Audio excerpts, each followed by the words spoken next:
2020 में दिल्ली में हुए दंगे के कुछ मामले में दिल्ली पुलिस की और उनके कुछ ऐसी जांच की बात करने वाले निचली अदालत के जज का दिल्ली की एक दूसरी अदालत में बुध को तबादला कर दिया गया।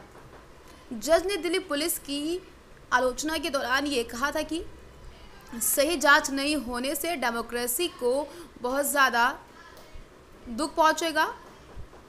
एएसजे विनोद यादव जहां कड़कड़डूमा जिला अदालत में दंगे से मुतालिक कई मामले की सुनवाई कर रहे थे, उनका ट्रांसफ़र नई दिल्ली ज़िले की राउज एवेन्यू अदालत में पीसी कानून सीबीआई के तरह कर दिया गया। वो जज वीरेंद्र भट्ट की जगह लेंगे, जो कड़कड़डूमा अदालत में एएसजे का ओहदा संभालेंगे। ट्रांसफ़र किए गए जज के नामों की जानकारी देते हुए दिल्ली हाईकोर्ट ने एक नोटिस में कहा, जज और इस अदालत के दूसरे जजों ने दिल्ली सेवा को देखते हुए उन्हें ट्रांसफ़र किया गया है।